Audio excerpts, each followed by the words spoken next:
Hey guys, my name's Ashley and we're going to talk about the brat life. As you know, it was just recently Veterans Day, and that is one of my favorite times of the year because, again, I'm a military brat. All of my life is surrounded around the military and our nation, and because of that, a lot of the people I know, a lot of my family members are veterans, and I just love being able to take one day where the whole nation recognizes them and realizes that we would not be where we are if it weren't for them. So I decided to go on the internet, like every teenage person, and look up some things about Veterans Day, because I was just curious what other people in the world were saying. But then I found this article who said that soldiers were not equivalent to heroes and that we needed to stop calling them that. So I'm going to try really hard to give you guys my annotations that I created on this article about different facts that I found that supported what I thought to be the correct view on this.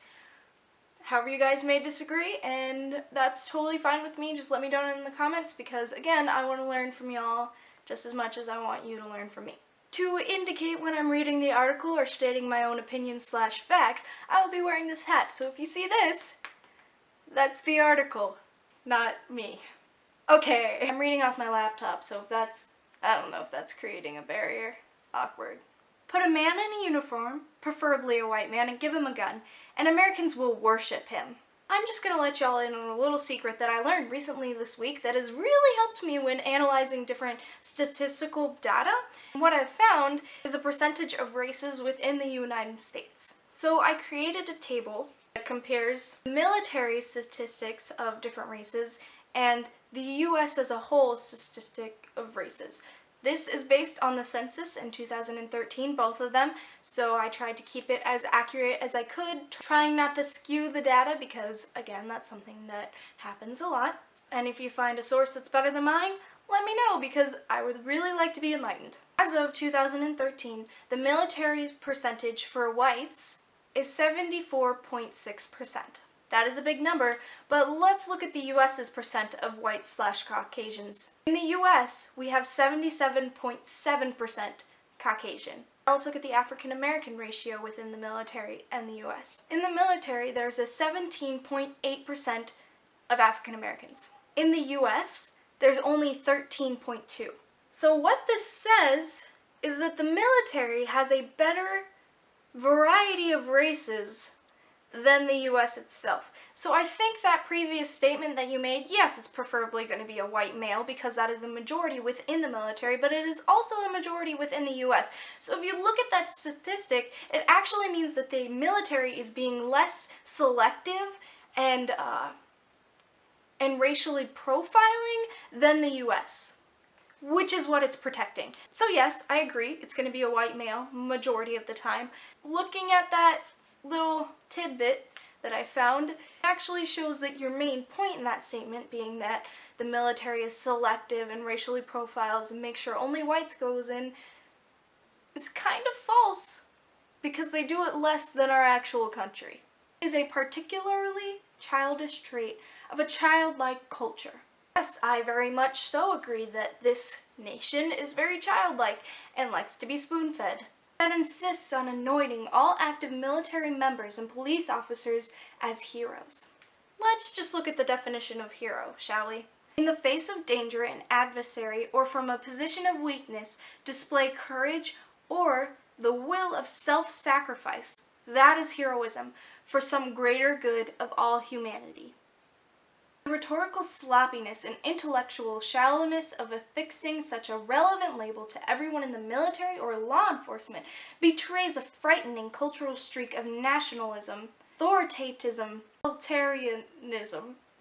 We've discussed how I can't pronounce words. More definitions! Nationalism is the belief or creed or political ideology that involves an individual identifying with or becoming attached to one's nation.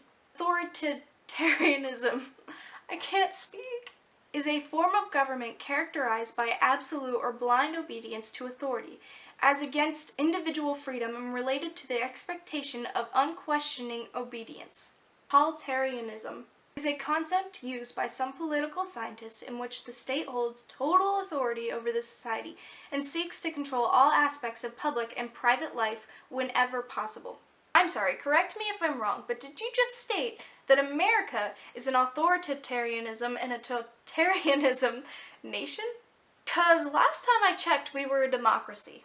It also makes honest and serious conversations necessary for the maintenance and enhancement of our fragile democracy nearly impossible. Oh, so we are a democracy then. It has become impossible to go a week without reading a story about police brutality, abuse of power, and misuse of authority. But that just happens to be what our society and media deems to be worth lingering on. I too have a complaint with our media. I too believe that they are skewing the audience's opinions and beliefs based on things that they deem worthy versus what actually affects our nation. Brainwashing. Michael Brown's murder represents the tip of a body pile. I'm not going to spend too much time on this statement because I honestly could make a whole other video about it, but you all have probably heard a lot in the past few months, so I'm just not going to spend as much as I'd like. Michael Brown was a gang member who was facing a second-degree murder charge. He has no criminal record as an adult, but this is because they were juvenile records. When you turn 18, that slate is kind of wiped clean, so it can be overlooked. As in the media saying, he had no record. Brown physically assaulted the police officer, and during their struggle, he reached for his gun. During the struggle, the police officer was almost knocked unconscious and received an orbital fracture, which is your eye sockets, so he could barely see. Which honestly, that's extremely scary if you're being attacked and you can't see anything. Just saying. One shot was fired within the car and several more happened outside of the car. The autopsy showed that Brown was high at the time and also had gunpowder on his fingers. The media's representation of what happened is that Brown put his hands up and then he was shot. If you have gunpowder on your fingers, that means your hands were close to the muzzle of the gun. Yes, I very much agree that it is extremely sad that a young person's life was ended. I also feel very sorry for his family because no one should go through that. But I also feel bad for the cop whose life was put in danger and is now being persecuted and sent death threats just for protecting himself and probably other people on the street, because who knows what Brown would have done if he had gotten the gun. This wasn't police brutality, but because the media holds such a strong power, they were able to sway the audience's opinion. And in just the past month, several videos have emerged of police assaulting people, including pregnant women, for reasons justifiable only to the insane. So the insane being people who have actually read the facts. I personally have seen that there's a justifiable reason for these assaults. Our school has officially trained police officers that patrol our school because we have 5,000 students and you need more than just security guards. The number of students, that doesn't necessarily make me comfortable, have been arrested and have assault charges and don't do proper behavior at school, I guess is a way you could say it. And because of this, they feel that they need to show that the cop that they are bigger and have more power because they are cool and have been arrested. So they will taunt the police, push them, say demeaning things. So the cop will just make a logical assumption that the teen is going to act out on these threats that he's making. So in order to control the situation, he'll maybe put his arm around him or say, hey, I need you to stand in the corner real quick so I can talk to you about what you're doing.